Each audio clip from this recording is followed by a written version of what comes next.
ছোট্ট বন্ধুরা, আজ তোমাদের শোনাবো খুব মজার একটা গল্প। একটা চিংড়ির গল্প। সে থাকতো ওই পুকুর ধারের ও পারে। তার ছিল ভীষণ অহংকার। তারপর একদিন ঘটে গেল একটা ঘটনা।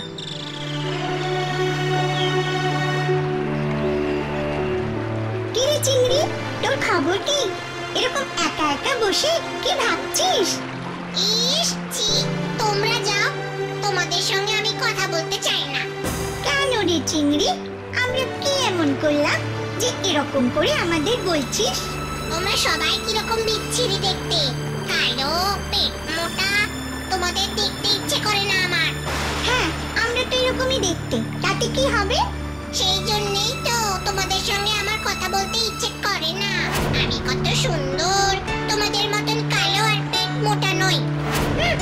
শুধু সুন্দর হয়ে কি করবি? তোর তো কোনো বন্ধুই নেই, একা একা বসে থাকিস। আমাদের দেখ, আমরা সবাই কি সুন্দর, একসঙ্গে ঘুরে আনন্দ করি, কত গল্প করি। আমার তোমাদের মতন এত কুৎসিত বন্ধুর কোনো দরকার নেই। আমি একাই সুন্দর, ঠিক আছে? না হলে আমাকেও তোমাদের মতন এরকম বাজে দেখতে হতো। ইস, আমি তো ভাবতেই পারছি না। এত অহংকার ভালো নয় রে চিংড়ি। মনে রাখিস, তুইও কিন্তু আমাদেরই মতন একটা পোকা মাত্র। একদম না, আমি মোটেই পোকা নই। আমি হলাম চিংড়ি মাছ।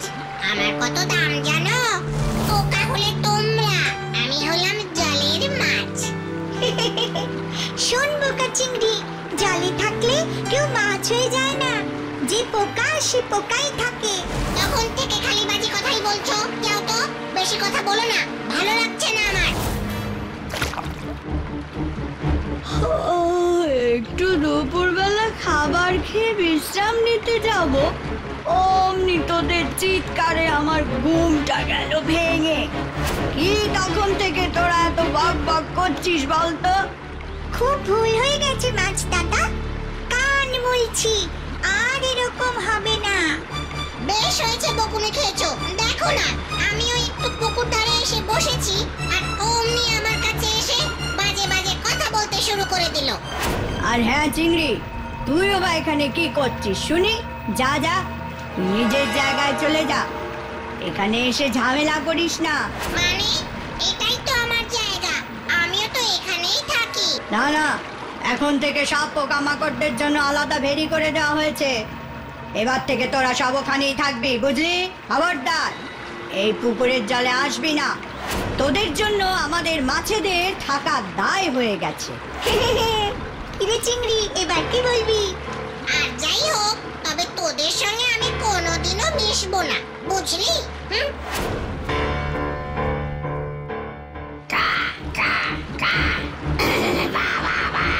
কি সুন্দর একটা বড় চিংড়ি দেখতে পাচ্ছি। ইস, যদি ধরতে পারি তাহলে আজকের সারা দিনের ভোজনের আয়োজনটা খুব ভালো করেই সেরে ফেলা যাবে। না, কাউকেই তো আশেপাশে দেখতে পাচ্ছি না। অন্য কেউ এসে চিংড়িটাকে নিয়ে যাওয়ার আগেই আমি ওর কাছে চলে যাই। লোভ আমি সামলাতে পারছি না।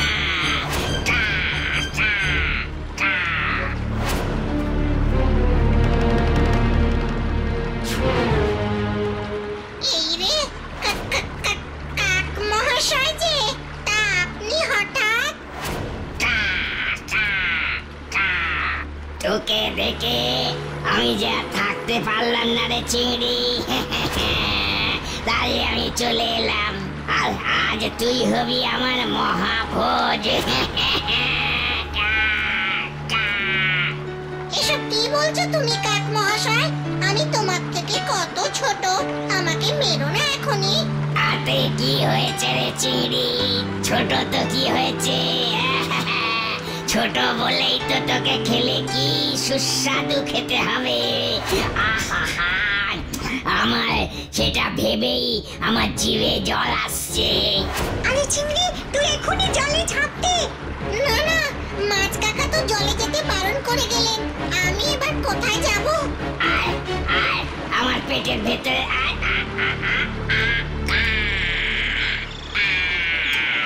দাঁড়া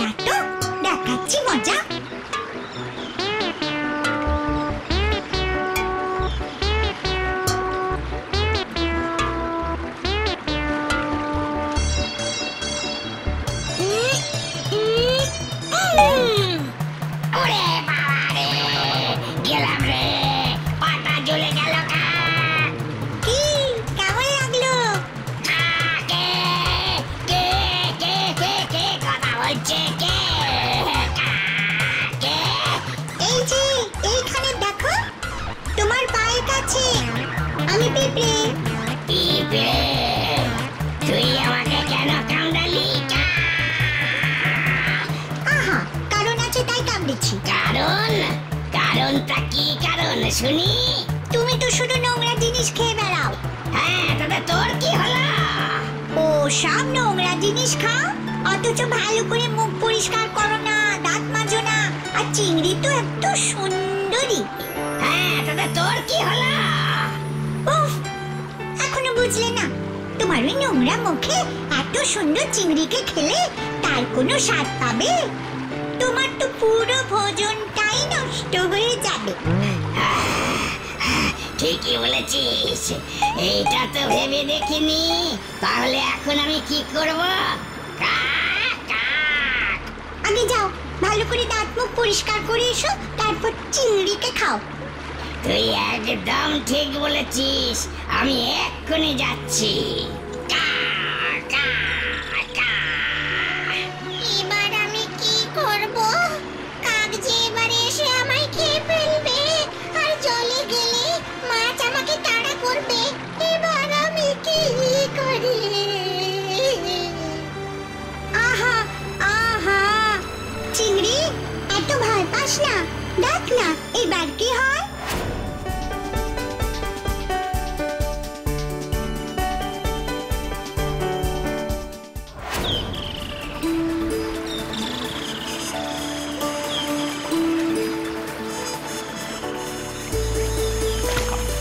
খবরদার, আমার কাছে আসবি না। তোর এই নোংরা মুখ আমার কাছে আনবি না। কিন্তু মুখ না ধুলে আমি যে চিংড়ি খেতে পারবো না। সেসব আমি জানি না। ওই নোংরা মুখ আমার গায়ে লাগাবি না। তাহলে আমি এখন কি করব? আগে কুমোরের কাছ থেকে জলের ভাঁড় নিয়ে আয়, তারপর ওই ভাঁড়ে করে জল তোল, বুঝলি? বেশ, আমি এক্ষুনি কুমোরের কাছ থেকে জলের ভাঁড় আনছি। কা কা কা।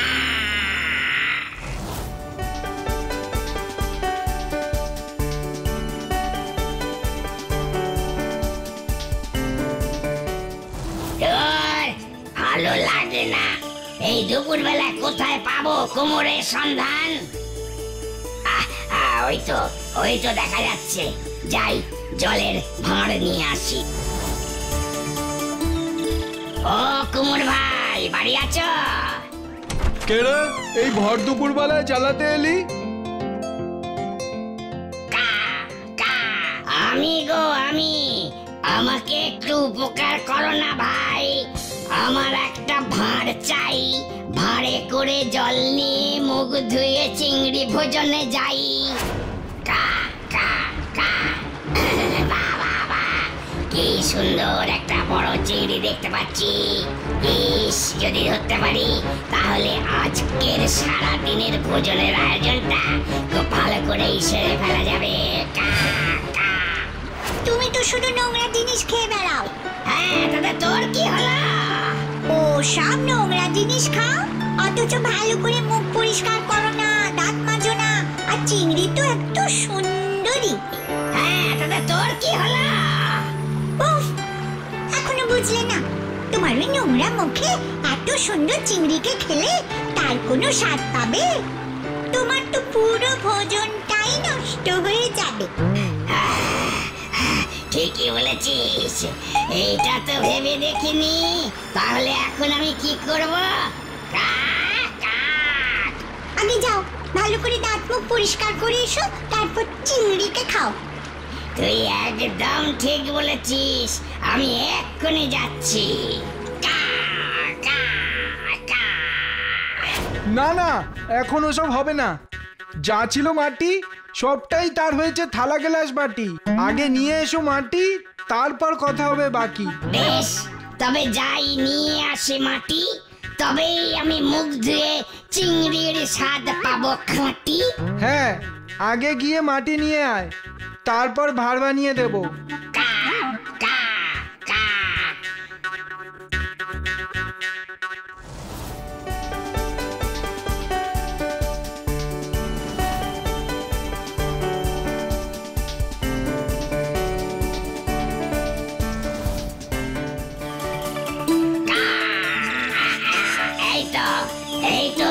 চারিদিকে কত মাটি, যাই গিয়ে মাটি নিয়ে আসি।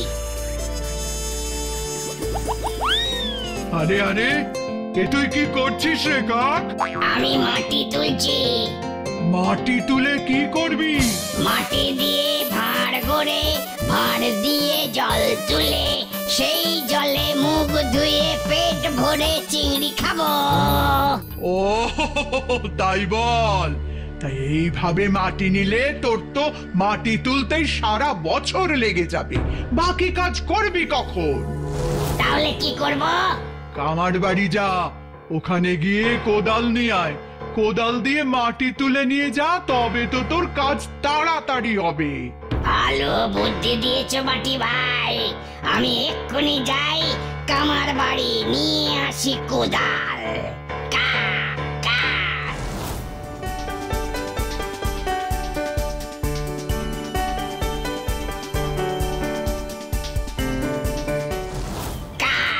কা কা কা। ওই তো একটা কামারশালা দেখতে পাচ্ছি, যাই গিয়ে কোদাল নিয়ে আসি।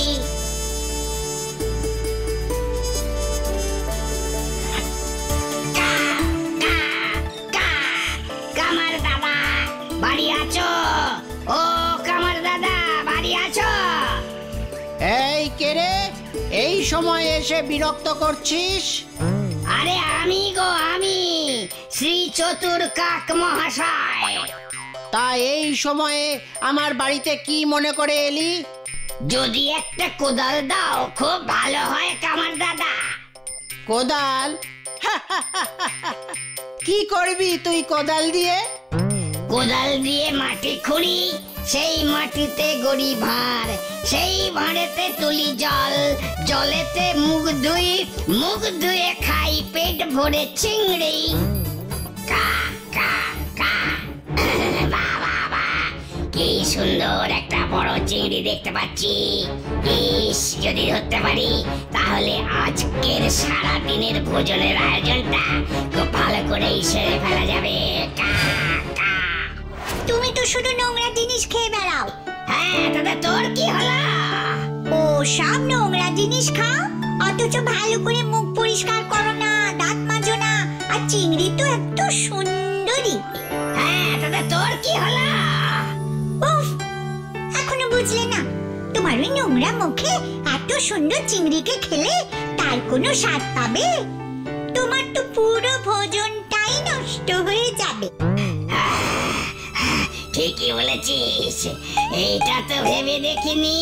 তাহলে এখন আমি কি করব? আগে যাও, ভালো করে দাঁত মুখ পরিষ্কার করে এসো, তারপর চিংড়িকে খাও। তুই একদম ঠিক বলেছিস, আমি এক্ষুনি যাচ্ছি। কা কা কা। ওই নোংরা মুখ আমার গায়ে লাগাবি না। তাহলে আমি এখন কি করব? আগে কুমোরের কাছ থেকে জলের ভাঁড় নিয়ে আয়, তারপর ওই ভাঁড়ে করে জল তোল, বুঝলি? বেশ, আমাকে একটু উপকার করো না ভাই, আমার একটা ভাঁড় চাই। না না, এখন ওসব হবে না। যা ছিল মাটি সবটাই তার হয়েছে থালা গ্লাস বাটি। আগে নিয়ে এসো মাটি, তারপর কথা হবে বাকি। বেশ।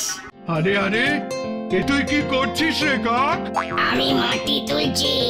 তাই এইভাবে মাটি নিলে তোর তো মাটি তুলতেই সারা বছর লেগে যাবে, বাকি কাজ করবি কখন? তাহলে কি করব? কামার বাড়ি যা, ওখানে গিয়ে কোদাল নিয়ে আয়। কোদাল দিয়ে মাটি তুলে নিয়ে যা, তবে তো তোর কাজ তাড়াতাড়ি হবে। ভালো বুদ্ধি দিয়েছো বাটি ভাই। কিন্তু আমার কাছে যে নাই আগুন, আগুন ছাড়া কোদাল বানাই কি দিয়ে? আগুন নাই? তাহলে এখন উপায়? তুই যদি আনতে পারিস আগুন, তাহলে ওটা একটা কিছু হয় উপায়। আমি আনবো আগুন। কেন পারবি না? হ্যাঁ পারবো বইকি, তবে যাই নিয়ে আসি আগুন। কা কা কা। না, আমার বোধহয় আর চিংড়ির স্বাদ পূরণ হলো না।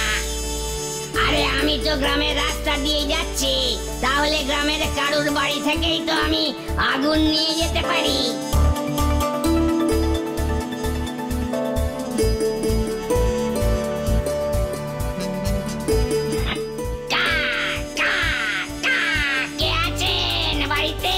বেরিয়ে আসবেন, আমার যে খুব দরকার। ও বাপরে বাপরে বাপ, সবে একটু দু চোখের পাতায় এক করেছি। ও আর অমনি কে রে এসে আমার কাঁচা ঘুমটা ভাঙালি? আমি গো কর্তা মশাই, রাগ করো না, আমার খুব বিপদ। ও বাবা, এই সময় কাক বাবাজি, কি ব্যাপার, কি হলো তোমার? কা কা আমাকে আমাকে একটু আগুন দিতে পারো? আগুন? আগুন দিয়ে কি করবি তুই? আগুন পেলে কোদাল বানাই, তা দিয়ে মাটি খুঁড়ি, সেই মাটিতে ভাঁড় গড়ি, সেই ভাঁড়িতে জল তুলে মুখ ধুয়ে চিংড়ি ভোজন করি। আমার বাড়িতে যে কাঠ নাই, কাঠ ছাড়া আগুন জ্বালাই কিভাবে? তাহলে এবার কি হবে? নিয়ে আয় কাঠ, পেয়ে যাবি আগুন। ঠিক আছে, আমি কাঠ নিয়ে এক্ষুনি আসছি।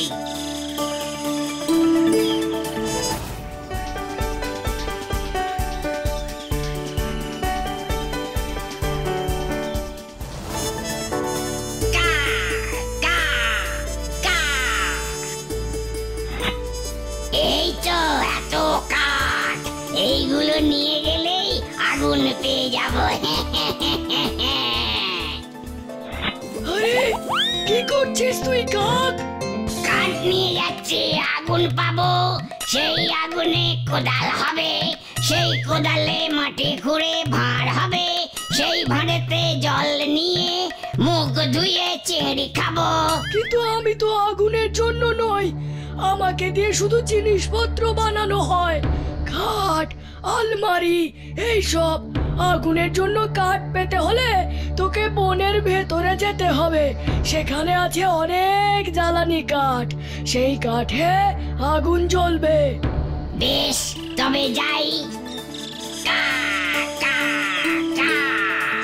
কোন গাছের কাঠ যে নেব ঠিক করতে পারছি না। যাই, ওই সামনের যে গাছটা আছে সেই ডালটা বরং নিয়ে আসি।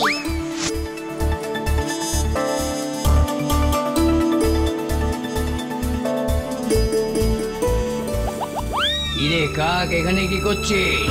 কাঠ দিয়ে আগুন ধরাই, তাতে কোদাল বানাই, কোদালে মাটি খুঁড়ে ভাঁড় গড়ি, তাতে জল তুলে মুখ ধুয়ে পেট ভরে চিংড়ি খাই। আগুন জ্বালাতে হলে মাটিতে যে শুকনো ডালগুলো পড়ে আছে সেগুলো নিয়ে যা, সবাই ওগুলোই নিয়ে যা। ঠিক আছে, তবে তবে আমি ওই ডালগুলোই নিয়ে যাচ্ছি। কা, কা।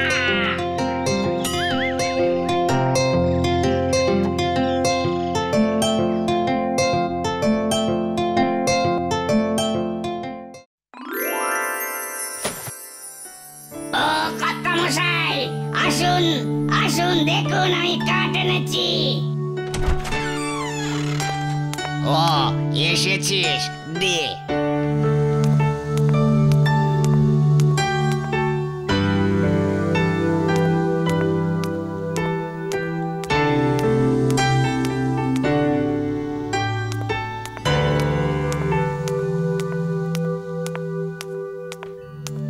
এই নে তোর আগুন, কিন্তু তুই নিবি কি করে?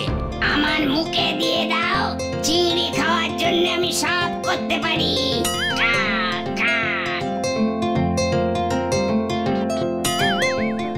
কি আনন্দ আকাশে বাতাসে, চিংড়ি ভাজার গন্ধ নাকে ভেসে আসে।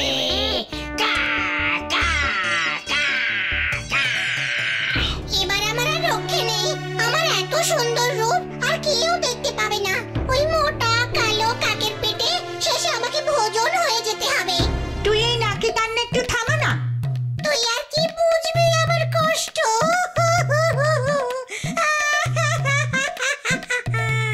এখনো যখন কাক এলো না, আর মনে হয় ও আসবে না। ওই তো কাক উড়ে আসছে, আর আমাকে কেউ বাঁচাতে পারবে না গো।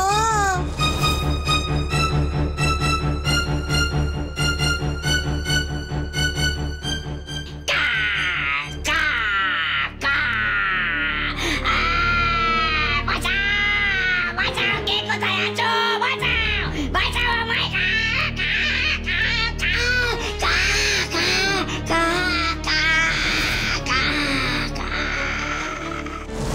দেখলি তো চিংড়ি, যারা বেশি লোভ করে তাদের এই অবস্থাই হয়। হ্যাঁ, আমি আমার ভুল বুঝতে পেরেছি। বেশি লোভও যেমন ভালো নয়, তেমনি বেশি অহংকারও ভালো নয়। আমি খুব ভুল করেছি তোমাদের অপমান করে। আজ থেকে তুমি আমার সত্যিকারের বন্ধু। তুই সত্যি বলেছিস চিংড়ি, আমরা তোর বন্ধু।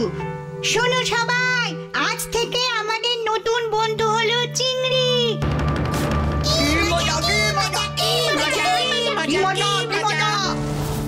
এরপর আর কোনোদিন পিঁপড়ে আর চিংড়ির মধ্যে ঝগড়া হয়নি।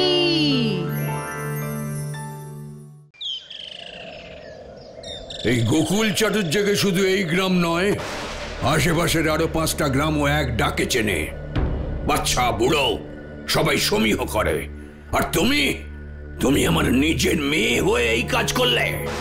শোনো, জবা আমাদের মেয়ে, ওর সুখের থেকে আর কিছুই আমাদের কাছে বড় নয়। তোমার কাছে হতে পারে, কিন্তু আমার কাছে নয়। জমিদার গোকুল চাটুর্যের জামাই গায়ে গায়ে মাঠে ঘাটে যাত্রা করে বেড়ায়, এটা কিছুতেই মেনে নেওয়া আমার পক্ষে সম্ভব নয়। তোমার মেয়ের জন্য লোকের কাছে আমি আমার মান সম্মান খোয়াতে রাজি নই। ওর কথাটা তুমি একবার ভাববে না? ভাবার তো কিছু নেই, ও আমার সম্মানের কথা ভেবেছিল। তাও ও যদি ওই বাউন্ডুলে ছেলেটাকে ছেড়ে চলে আসে, আমি আবার ওকে আমার মেয়ে বলে কাছে টেনে নেব। ছি ছি ছি, আমার তো ভাবতেই লজ্জা করছে। এ তুমি কি বলছো? ওদের বিয়ে হয়ে গেছে। এখন জবা যদুকে ছেড়ে আসবে কি করে? না আসতে পারলে আসবে না, তবে আমার বাড়িতে ওর কোনো জায়গা হবে না। আমি মনে করব আমার কোনো মেয়ে নেই। তুমি ওর সাথে কোনো রকম সম্পর্ক রাখবে না। না না, এ হতে পারে না। জবা মা, জবা রে।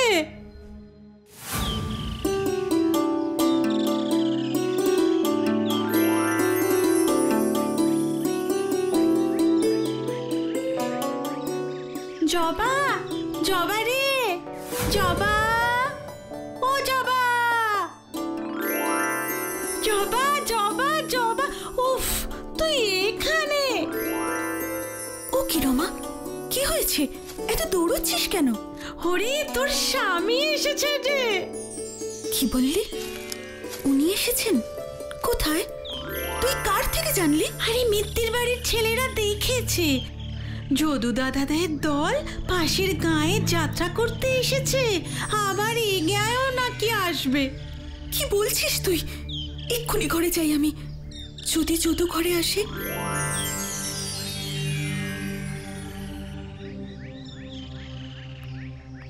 এই যে নবাব নন্দিনী, হ্যাঁ, খুব তো টোটো করে বেড়াচ্ছ। এদিকে আমার ধারটা যে শোধ করতে হবে সে কথা খেয়াল আছে? হ্যাঁ, কি জ্বালা, অনেকদিন তো হলো। খুব খেয়াল আছে কাকা, আমায় আর কটা দিন সময় দিন। কি জ্বালা, চাল ডাল মিলিয়ে পুরো 16 আনা।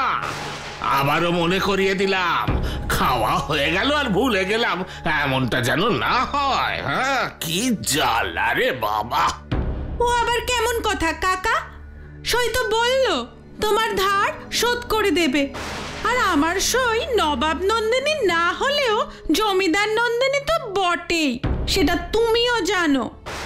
হ্যাঁ, তা জানবো না কেন? কি জ্বালা, বাবা জমিদার, স্বামী যাত্রা করে বেড়ায়। হ্যাঁ, কিন্তু বলি, এসব জেনে আমার লাভটা কি? কি জ্বালা বলো।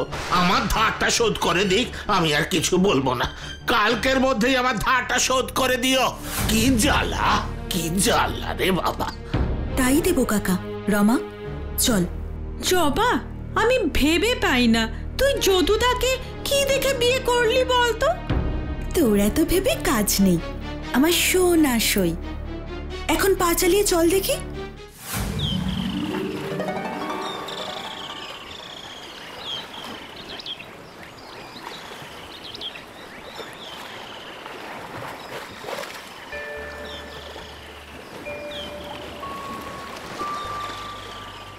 কি আক্কেল বলতো যদুটার, অমন সোনার প্রতিমা বউকে ফেলে কোথায় কোথায় ঘুরে বেড়াচ্ছে, একটু মায়াও হয় না?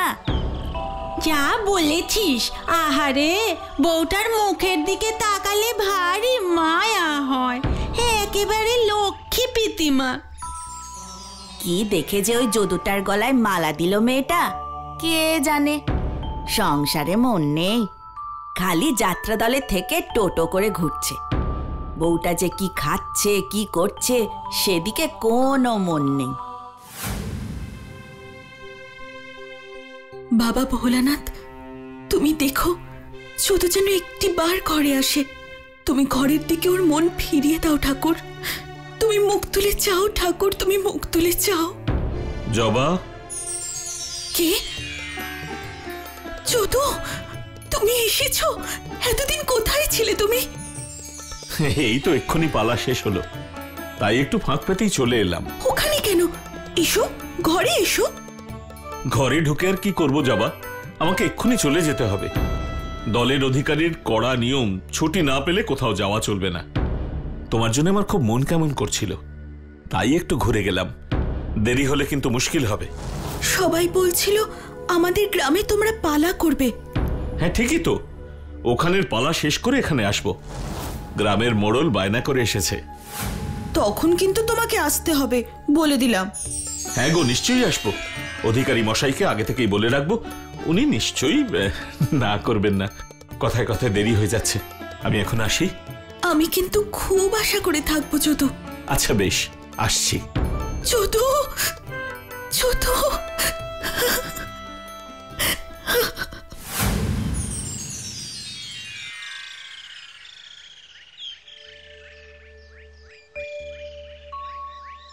হ্যাঁ রে জবা, কি ব্যাপার বলতো? আজ সারাদিন কোথায় ছিলি তুই? কোথায় আর থাকবো, ঘরেই ছিলাম। ভুলে গেলি কাকার ধার শোধ করতে হবে, তাই এই বাসনগুলো গুছোচ্ছিলাম, বিক্রি করে পয়সা আনবো বলে। আচ্ছা, এখন রাগ দেখি এসো। এবার উঠে ভালো করে চান করে সেজে গুজে তৈরি হয়ে নে। কেন সাজবো কেন রে? সাজবো কেন মানে, আজ যদুদার যাত্রা আছে না মোড়লের বাড়িতে। হতভাগী সব ভুলে বসে আছে, তোর স্বামী যে শিব সেজেছে। হ্যাঁ তাই তো, আজ যে দক্ষযজ্ঞ পালা হবে। সবই তো জানো দেখছি, তবে অমন ভুলে যাবার ভান করছিলে কেন বাপু? তোমার অত ঢং কিসের বুঝি না বাপু। কি বলিস রমা? ও কেমন কথা দিদি? ঢং করবে কেন? অত বড় ঘরের মেয়ে হয়েও আমার সইয়ের কোনো অহংকার নেই, একদম মাটির মানুষ। হ্যাঁ, বড় ঘরের মেয়ে এসে হা ঘরের বউ হয়েছে, একটা ভালো কাপড়ও তো জোটে না। ওকে পালা দেখার জন্য ডাকছিস? ছি ছি ছি ছি, আমার তো ভাবতেও লজ্জা করছে ওর সাথে পালা দেখবো। আমার দু হাতে দেখেছিস সোনার বালা, সোনার কাঁকন, ওর সাথে বসে পালা দেখলে পাড়ার লোকের কাছে মান থাকবে? তাহলে তুমি যেও না আমাদের সাথে, আমি তো সইয়ের সাথে বসেই পালা দেখব। আচ্ছা জবা, এখন আসি রে, বিকেলে তৈরি থাকিস, আমি এসে ডেকে নিয়ে যাব।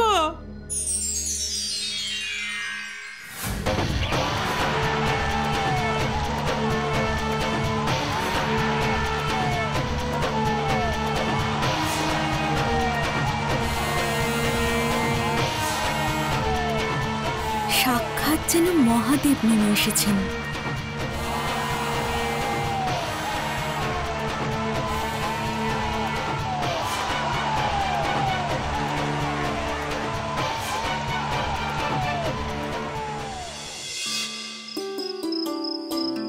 কি জবা, যাত্রা কেমন লাগলো? ভীষণ ভালো। জানো তো, তোমাকে দেখে মনে হচ্ছিল সত্যি সত্যি শিব মর্তে নেমে এসেছেন। সত্যি? তাহলে আমার সাজটা দারুণ হয়েছিল বলো। সে আর বলতে, তবে দক্ষযজ্ঞের সতী আর আমার মধ্যে কোনো তফাৎ নেই, দুজনের কাহিনী এক। এ কথা কেন মনে হলো তোমার? ভেবে দেখলে তুমিও বুঝবে। সতী কত বড় ঘরের মেয়ে, কিন্তু ভালোবেসে বিয়ে করলো ভিখারি শিবকে, আমার মতো, তাই না? আর শিবের যেমন কোনো সংসারের চিন্তা ছিল না, সারাদিন ঘুরে বেড়াতো, তুমিও তেমনি ঘুরে ঘুরে যাত্রা করে বেড়াও, সংসারে একটুও মন নেই। সত্যি আমার এবার সংসারে একটু মন দেওয়া উচিত। আচ্ছা, তোমার বাবার প্রাণে কি একটু দয়া মায়া নেই? আমাকে না হয় না ডাকলো, কিন্তু পালা পার্বণে তোমাকে তো নিয়ে যেতে পারে। তুমি তো তার একটাই মেয়ে, কিভাবে এমন মুখ ফিরিয়ে থাকতে পারে কে জানে। যাওয়ার কি আর মুখ আছে? কেন, তোমারও কি আমার মতো গরিব ছেলেকে বিয়ে করবার জন্য আফসোস হচ্ছে? মোটেই তা নয়, গরিব বড়লোকের জন্য নয় গো, তোমার এই ভবঘুরে জীবনটার জন্যই আমার যত মুশকিল। তুমি যদি একটু সুস্থির হয়ে সংসারটা করতে, তাহলে এত অসুবিধে হতো না। সে তোমার বাবা যাই বলুক না কেন, আমি কিন্তু তোমার কথা কখনো ভুলি না। তোমাকে স্বাচ্ছন্দ্য দিতে পারি না ঠিকই, কিন্তু কিন্তু টাকাটাই কি জীবনের সব? বলো তো জবা। আমি কি সে কথা বলেছি? দরকার নেই আমার টাকার, তোমার কাছে এমনি সুখে আছি, আনন্দে আছি, কোনো দুঃখ নেই আমার। আচ্ছা আচ্ছা, অনেক হয়েছে, এবার ঘুমিয়ে পড়ো, খুব ঘুম পাচ্ছে আমার। দক্ষযজ্ঞে তোমার শিবের অভিনয়টা এখনো আমার চোখে ভাসছে, সেই যে দক্ষযজ্ঞ লন্ডভন্ড করার জায়গাটা।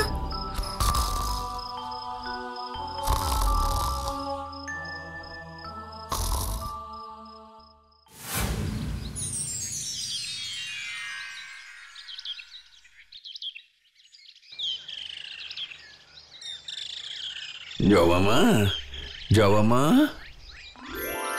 কে ডাকে? মণিভূষণ কাকা? জবা মা, এই যে মা। মণি কাকা তুমি? এতদিন বাদে আমাকে মনে পড়লো বুঝি? বাড়িতে উৎসব কিনা, তাই হয়তো মনে পড়েছে তোমাকে। তোকে কি আমি ভুলতে পারি রে মা? কিন্তু কিন্তু আমি তো কর্মচারী, কর্তার হুকুম না পেলে যে আমি আসতে পারি না মা। এই কাকার উপর তুই রাগ করিস নে মা। বাবার মন বদলেছে তাহলে? কর্তার মন কি এত সহজে বদলাবে রে?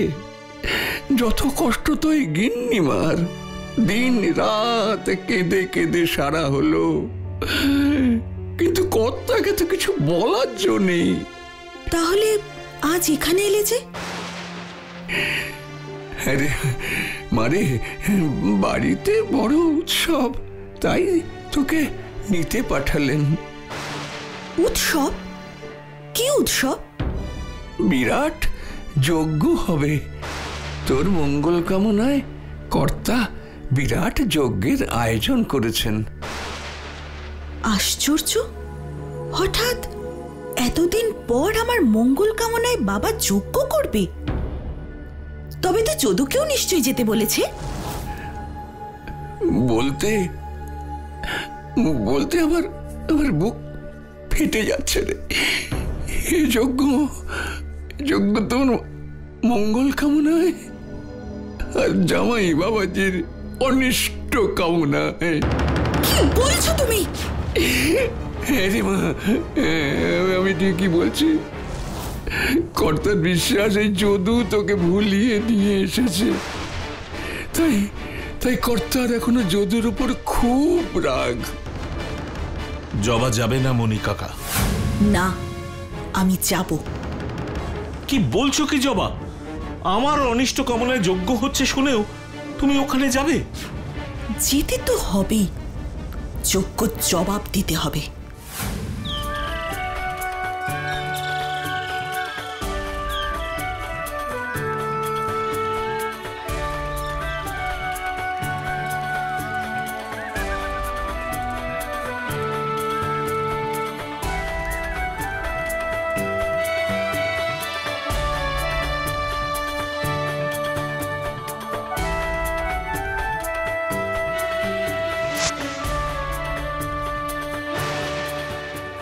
জবা, জবা, আমি আর এগোবো না।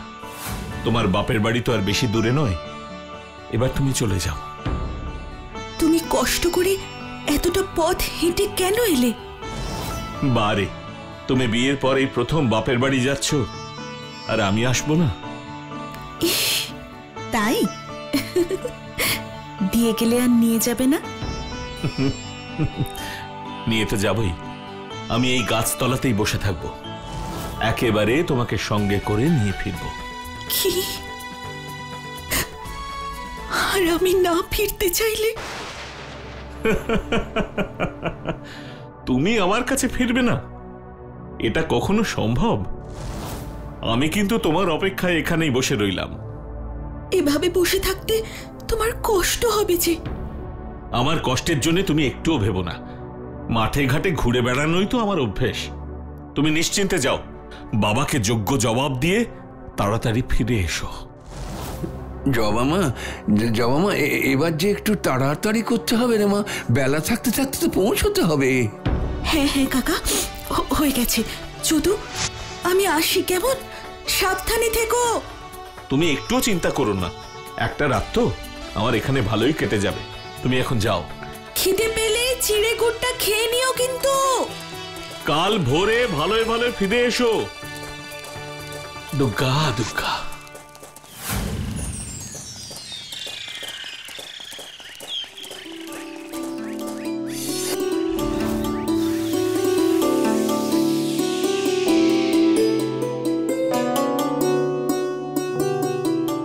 এই তো জবা মা, এসে গেছিস।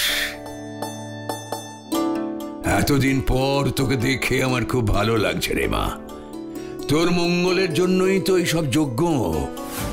ভালো, কিন্তু একটা কথা ভেবে দেখো, আমার মঙ্গল কামনার অর্থ কিন্তু যদুরও মঙ্গল কামনা। এসব কথা এখন থাক, ভেতরে গিয়ে হাত মুখ ধুয়ে আগে কিছু খাও। খাবো? এখানে? তুমি আমার স্বামীর অনিষ্ট কামনায় যজ্ঞ করবে আর আমি এখানে খাবো? এখানে থাকা তো দূর, আমি এখানে জলস্পর্শও করব না। জবা, নিজের বাবাকে এভাবে অপমান করতে পারছিস তুই? তুমি যদি আমার স্বামীকে অসম্মান করো, তবে এরকম অপমান তোমাকেও সইতে হবে বই কি। যাই হোক, আমি তোমাকে এটুকুই বলতে এসেছিলাম, যেখানে আমার স্বামীর স্থান নেই, সম্মান নেই, সেখানে আমারও স্থান নেই। কি এত বড় কথা?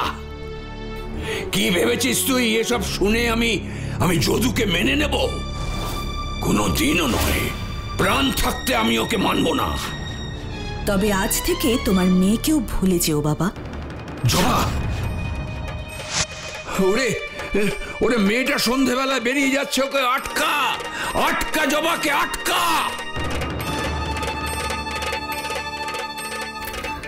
মাগো, যদু, যদু, যদু।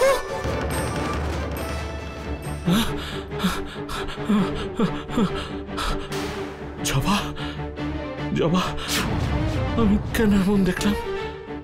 তবে কি জবার কিছু জবা, জবা, জবা, জবা।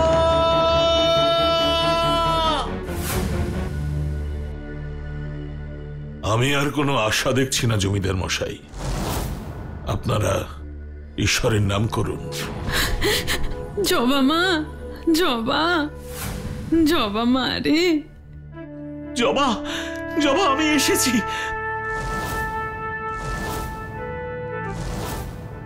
তোমার যদু এসেছে তোমার কাছে, এবার সব ঠিক হয়ে যাবে।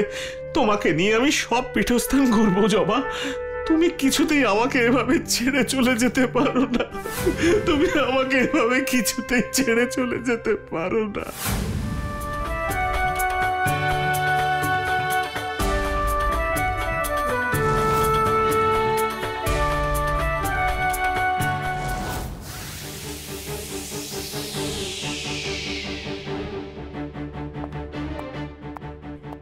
কর্তা, কর্তা, যদু যা করেছে আপনি ভাবতেও পারবেন না। আমি ভাবতে চাইও না। যদু পণ করেছে কর্তা যে সতীর 51 পিঠে জবাকে নিয়ে পুজো দেবে। জবাকে সুস্থ করে তবেই নাকি ও ফিরবে। জবাকে নিয়ে পিঠে পিঠে হত্যে দিয়ে বেড়াচ্ছে।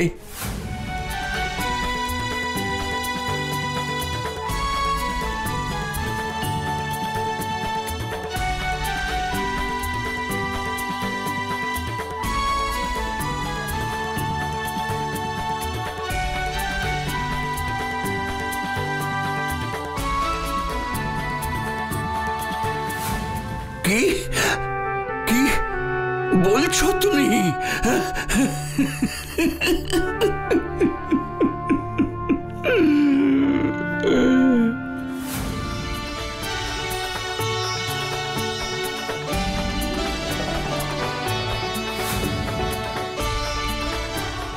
জবা, জবা আমার চোখ মেলেছ তুমি।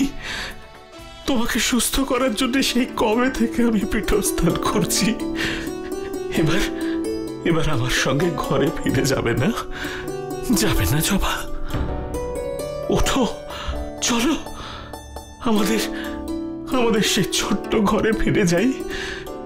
আর ভয় নেই, আর কোনো ভয় নেই জবা, আর কোনো ভয় নেই। চলো।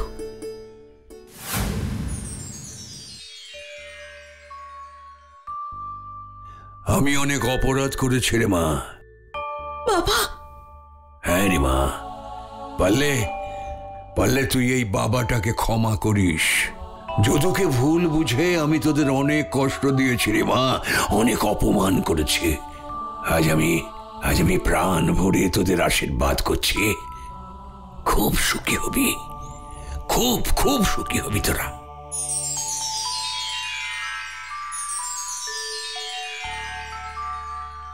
আমিও এবার থেকে মন দিয়ে সংসার করব বাবা, যাত্রা ছেড়ে দেব। কি? না বাবা না, যাত্রা তুমি ছাড়বে কেন? অভিনয় যে তোমার রক্তে। একদিন একদিন তুমি অনেক অনেক বড় অভিনেতা হবে। আর তুমি অভিনয় ছেড়ে দিলে আমার আমার জবা মা যে দুঃখ পাবে বাবা। যাত্রা তুমি করবে বাবা।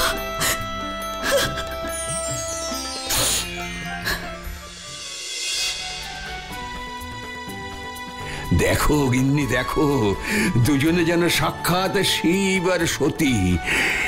দেখে চোখ আমার জুড়িয়ে যাচ্ছে। ঠিকই বলেছ, দুটিতে যেন এভাবেই সারা জীবন সুখে থাকতে পারে।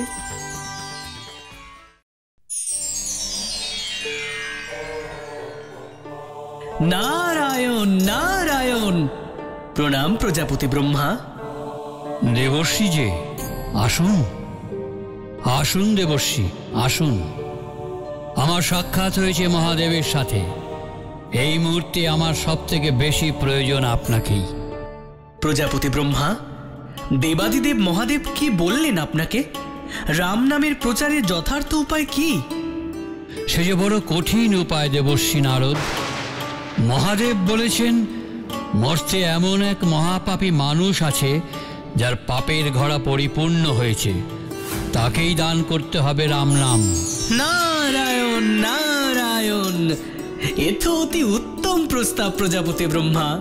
সেই মহাপাপী যখন স্বয়ং রাম নাম উচ্চারণ করে পবিত্র হয়ে উঠবে, তখনই তো রাম নামের যে কি মাহাত্ম্য রয়েছে তা সঠিকভাবে উপলব্ধি করতে পারবে মর্তবাসী। হ্যাঁ, নারায়ণ নারায়ণ। এই বিষয় নিয়ে তো কোনো সন্দেহ নেই দেবর্ষি, কিন্তু মর্তে এমন মহাপাপী কে রয়েছে যার পাপের ঘড়া পূর্ণ হয়েছে? সেটাই তো বুঝতে পারছি না। দেবর্ষি, আপনি কি এ ব্যাপারে আমাকে কোনো রকম সাহায্য করতে পারবেন? আপনার তো অবাধ যাতায়াত রয়েছে মর্তলোকে। প্রজাপতি ব্রহ্মা, পাপ পুণ্য দুই একসাথে মিলিয়েই তো একজন মানুষের কর্মজীবন। কিন্তু এমন এক মানুষ যার জীবনের পুণ্যের কোনো স্থানই নেই, যার জীবন শুধু পাপ আর পাপ, এমন মহাপাপীর কথা বলতে গেলে তো একজনের কথাই আমার স্মরণে আসে প্রজাপতি ব্রহ্মা। আপনি জানেন তাকে? কে সেই মহাপাতক? হ্যাঁ জানি, চব্বক মুনির পুত্র দস্যু রত্নাকর।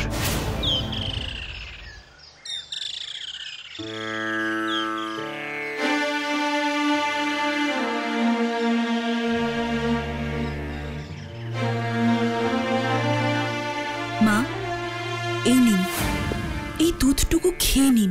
কাল থেকে কিচ্ছুটি মুখে তোলেননি, এভাবে শরীর কতক্ষণ দেবে মা? কাল রাতে রত্নাকর কখন ফিরেছে বৌমা? উনি কাল রাত থেকে এখনো ফেরেননি মা। কি? রত্নাকর এখনো ফেরেনি? আমাদের বাঁচান মুনিবর, আমাদের বাঁচান।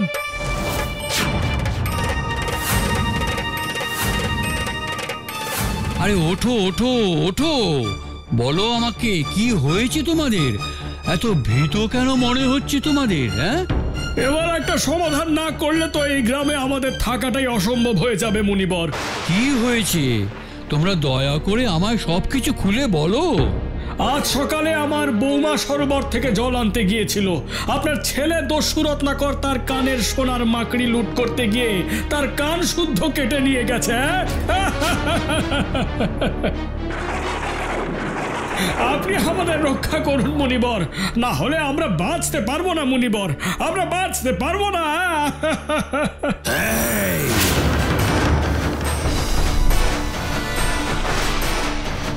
তোদের দুঃসাহস তো মন্দ নয়। তোরা আমার কুটিরে এসেছিস আমার বিরুদ্ধে আমার পরিবারের কাছে অভিযোগ করতে।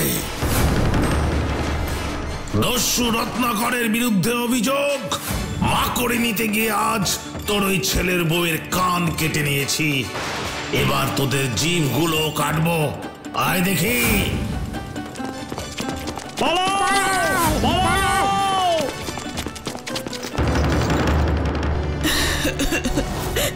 পুত্র,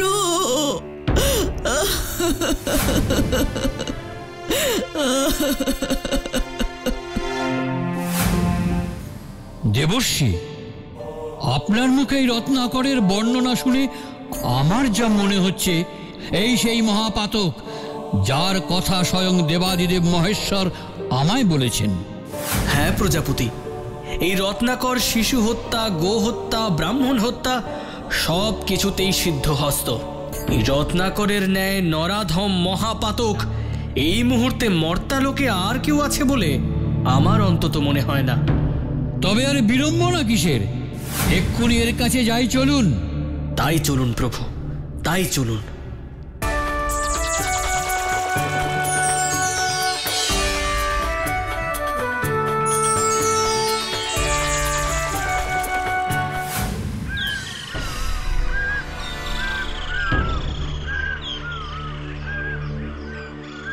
সূর্য মাথার উপর উঠল, কিন্তু চারপাশে দেখছি কোনো জনপ্রাণীরও দেখা নেই।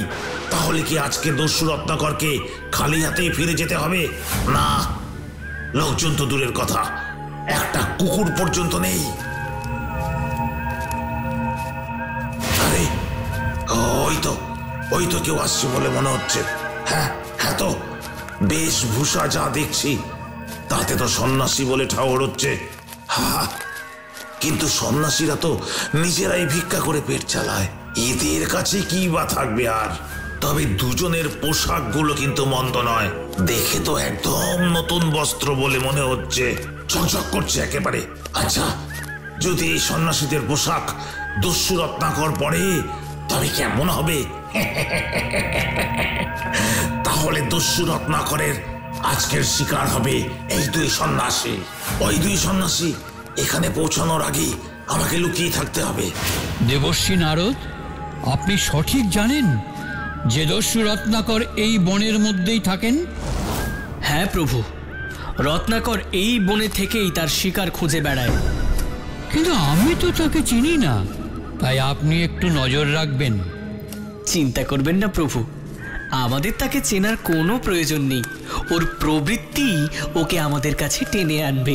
নারায়ণ নারায়ণ। কে তুমি? কি চাও? আমি দস্যু রত্নাকর, আর আমি এখনই তোমাদের এই বস্ত্র লুট করব আর তোমাদের হত্যা করব।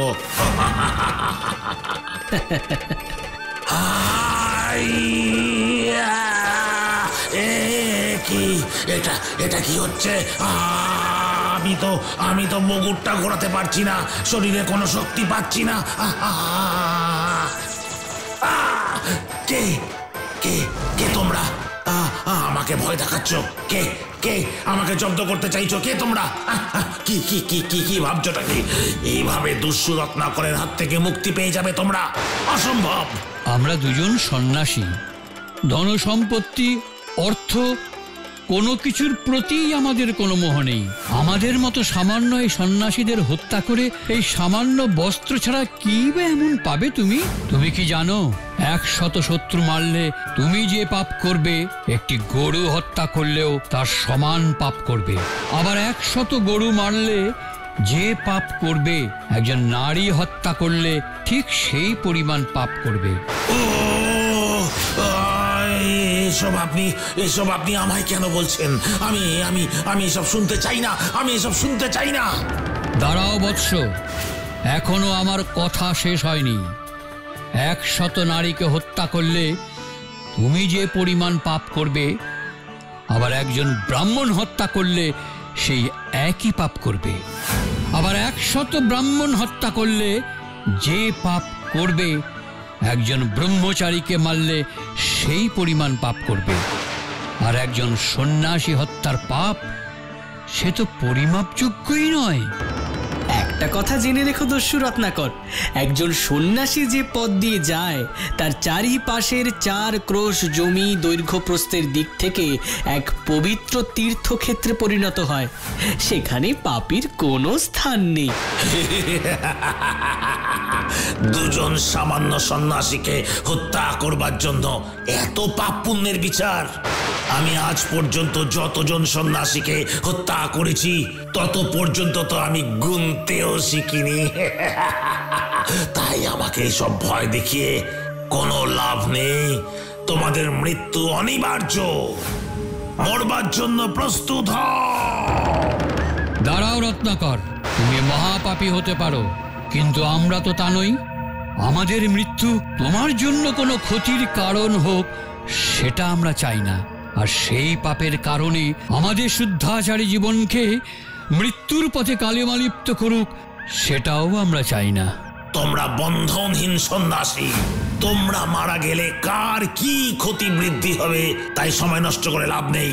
ক্ষতি হয়ে যাবে, মস্ত ক্ষতি হয়ে যাবে। তুমি এই মুগুর দিয়ে যখন আমাদের হত্যা করবে, তখন সেই রক্তের গন্ধের লোভে নানা পোকা মাকড় আর পিঁপড়ে আসবে। আর আমাদের দেহ যদি তাদের উপরে পড়ে তাহলে তাদের মৃত্যু ঘটবে।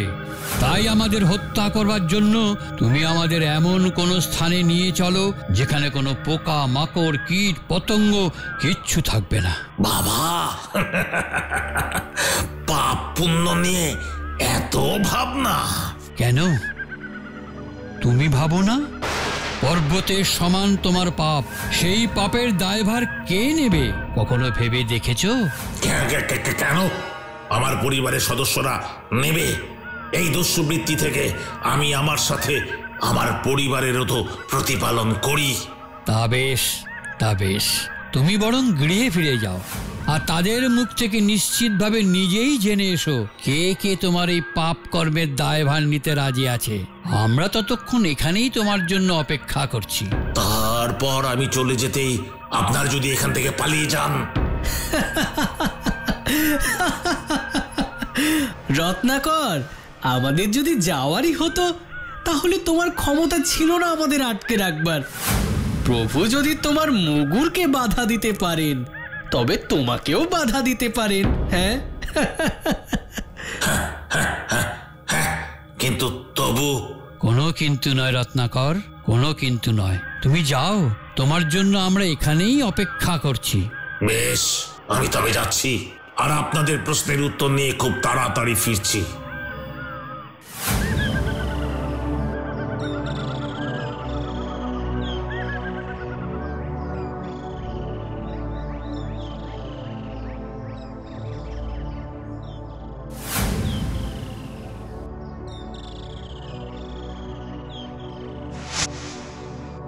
পিতা, আপনার কাছে আজ আমি একটা প্রশ্ন নিয়ে এসেছি। যদিও এই প্রশ্নের উত্তরটা আমার জানাই আছে, তবুও। প্রশ্ন? কি প্রশ্ন? আমি আমার জীবনে যে পরিমাণ পাপ করেছি এই দস্যুবৃত্তির জন্য, সেই পাপের ভাগ আপনি নেবেন তো পিতা? কি? তোমার এই দুষ্কর্মের জন্য যে পাপ তুমি অর্জন করেছো তার ভাগীদার হব আমি? কিন্তু আমি তো যত ধন সম্পত্তি লুট করেছি, যা পাপ করেছি, তার সবটাই তো এই সংসার প্রতিপালনের জন্য ব্যয় করেছি পিতা, আপনার সেবায় ব্যয় করেছি, তাহলে আপনি কেন আমার পাপের ভার নেবেন না? শোনো রত্নাকর, তুমি যখন প্রথম ভূমিষ্ঠ হলে সেদিন আমি প্রথম পিতা হলাম। পিতা হয়ে তোমাকে প্রতিপালনের জন্য, তোমার মুখে অন্ন তুলে দেবার জন্য আমাকে যদি কোনো অন্যায় কাজ করতে হতো, তাহলে তার সেই ভার কি তুমি নিতে? কিন্তু আমি তো তখন শিশু ছিলাম পিতা, তাহলে কিভাবে আপনার সেই পাপের দায় আমার উপর বর্তায়? তুমি বোধহয় ভুলে যাচ্ছ রত্নাকর, শাস্ত্র মতে বার্ধক্য হলো মানুষের জীবনের দ্বিতীয় শৈশব পর্ব। তাই এই শেষ বয়সে পৌঁছে আমিও তোমার কাছে এখন পুত্র সমান, আর সেই একই যুক্তিতে তুমি আমার পিতার সমান। তাই এখন আমাকে প্রতিপালনের ভার তোমার কাঁধে, আর সেই অন্ন সংস্থানের জন্য তোমাকে যদি কোনো পাপ কাজ করতে হয়, তার দায়িত্ব সম্পূর্ণ তোমার। তার মানে আমার পাপের ভাগ আপনার নয়, আপনার নয়, এ পাপ শুধু আমার।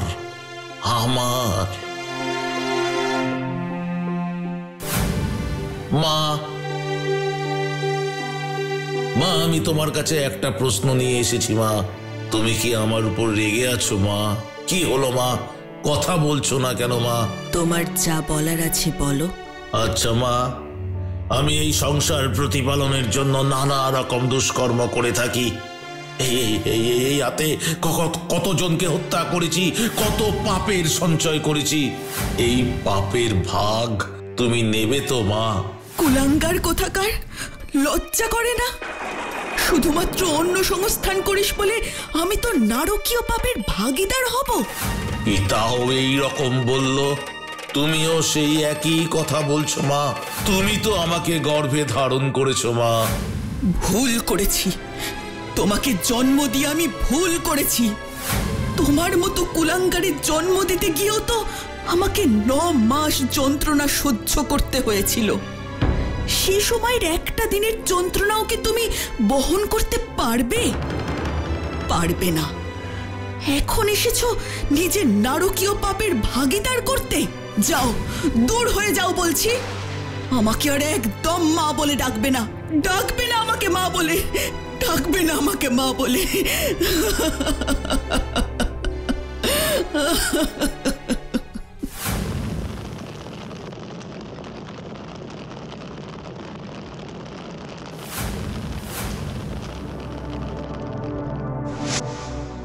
কি তুমি, কি হয়েছে তোমার? তোমার কাছে একটা কথা জানতে এলাম, তুমি আমার প্রশ্নের সঠিক উত্তর দেবে তো?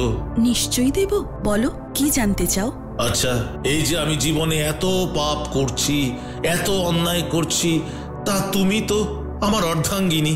আমি যা করব তার অর্ধেক ভার তোমার। তুমি আমার পাপের ভাগীদার হবে তো? ঠিকই বলেছ, আমি তোমার অর্ধাঙ্গিনী। তোমার সব পাপ, সব পুণ্যের সমান ভাগীদার আমি। ব্যাস, শুধু এইটুকুই জানার ছিল। শুধু তোমার এই দস্যুবৃত্তির পাপের অংশীদার আমি নই। তার মানে অন্যান্য সব পুরুষের ন্যায় তুমিও আমার ভরণ পোষণের সমস্ত ভার নিয়েছিলে বিয়ের সময়। সেই দায়িত্ব ছিল শুধুমাত্র তোমার, সেখানে আমার কোনো ভূমিকা নেই। এখন এই ভরণ পোষণ করার নিমিত্তে আমার মুখে দুবেলা অন্ন তুলে দেওয়ার জন্য যদি তুমি কোনো পাপ কাজ করো, তবে তার দায়ও তোমাকেই নিতে হবে। বুঝেছি, আমার দস্যুবৃত্তি, এই কৃতকর্মের দায় আমার আপনজনেরাও নিতে চায় না। ঠিক আছে, এর দায় শুধু আমার। আমি নিজেই নেব সেই দায়। দাঁড়াও, এতদিন দস্যুবৃত্তি করে যাদের ভরণ পোষণ করেছি, যাদের মুখে অন্ন তুলে দিয়েছি, আজ তারাই আমার পাপের ভাগ নিতে অস্বীকার করছে। আমি এত পাপের বোঝা একা বইব কি করে প্রভু? কিভাবে বইব? এটা তোমার অনেক আগেই ভাবা উচিত ছিল রত্নাকর। আগে তো এসব নিয়ে ভাবিনি কখনো। ধন সম্পদ, অর্থ আমাকে লোভী করে তুলেছিল, কিন্তু এখন আমি আমার সব পাপের প্রায়শ্চিত্ত করতে চাই। আপনি দয়া করে আমাকে কোনো পথ বলে দিন প্রভু। শান্ত হও, চোখ মোছো। আমি তোমাকে তোমার এই পাপের থেকে মুক্তির উপায় বলে দেব, কিন্তু সবার আগে তুমি ওই দিকে দেখো, যে সরোবরটি আছে তাতে স্নান করে দেহ মন শুদ্ধ করে এসো। ওই সরোবরের শীতল জলে স্নান করলে তবেই তুমি পাপ মোচনের প্রথম ধাপ এগোবে। আমি এক্ষুনি যাচ্ছি প্রভু, এক্ষুনি যাচ্ছি।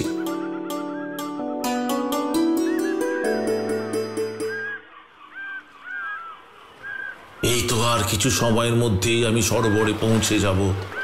শীতল জলে স্নান করে সন্ন্যাসীদের কাছে গিয়ে নিজেকে পাপ মুক্ত করব।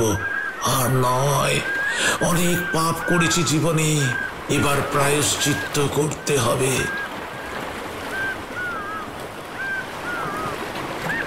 এই তো সেই সরোবর, আমার পাপস্খলনের প্রথম ধাপ। এখানে স্নান করব আমি। কি সরোবরের জল এভাবে শুকিয়ে যাচ্ছে কেন? তাহলে কি আমি সরোবরের জলে স্নান করতে পারবো না? আমার পাপ মোচন হবে না?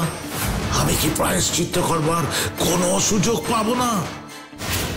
তাহলে রত্নাকর, তুমি অনুমান করতে পারছো তো যে এই জীবনে তুমি ঠিক কতখানি পাপ করেছ? আর তাই তোমার দৃষ্টি পড়তেই অমন স্বচ্ছ জলের সরোবরও শুকিয়ে গেছে। এবার আমি কি করব প্রভু? এই পাপের প্রায়শ্চিত্ত যে আমাকে করতেই হবে, করতেই হবে। আপনি আমাকে উপায় বলে দিন প্রভু, উপায় বলে দিন। শান্ত হও বৎস, শান্ত হও।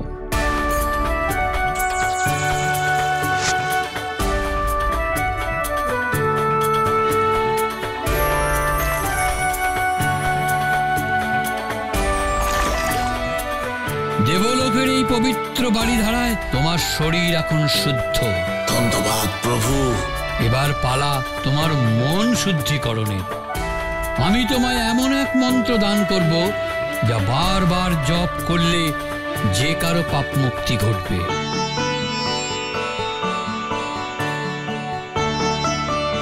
রাম রাম, এই রাম নাম তুমি জপ করো রত্নাকর। এতেই তোমার মুক্তি, এতেই তোমার পাপের বিনাশ হবে, এতেই তোমার মন শুদ্ধি হবে।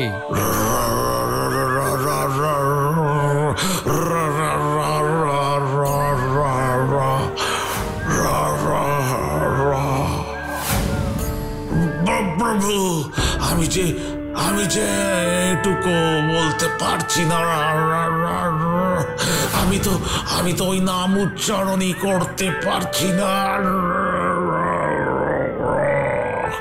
রত্নাকর, তুমি এত পাপ করেছো যে ওই পাপী জিহ্বায় তুমি ভগবানের নামটুকু উচ্চারিত করতে পারছো না। একটি উপায় আছে প্রজাপতি, আমরা রত্নাকরকে দিয়ে রাম নামকে অন্যভাবে বলানোর চেষ্টা করতে পারি। বেশ, তবে চেষ্টা করে দেখা যাক।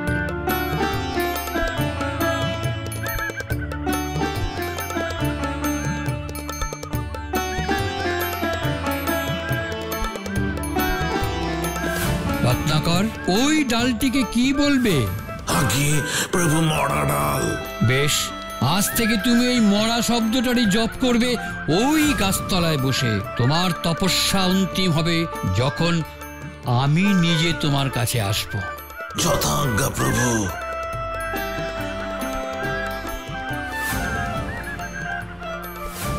আর শোনো, তুমি মরা শব্দ জপ করবে, মরা নয়। মরা মরা মরা মরা মরা মরা মরা মরা।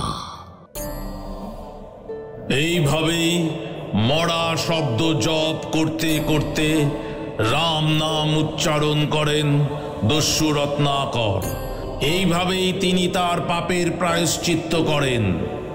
দস্যু রত্নাকর হয়ে ওঠেন মহারিষি বাল্মীকি।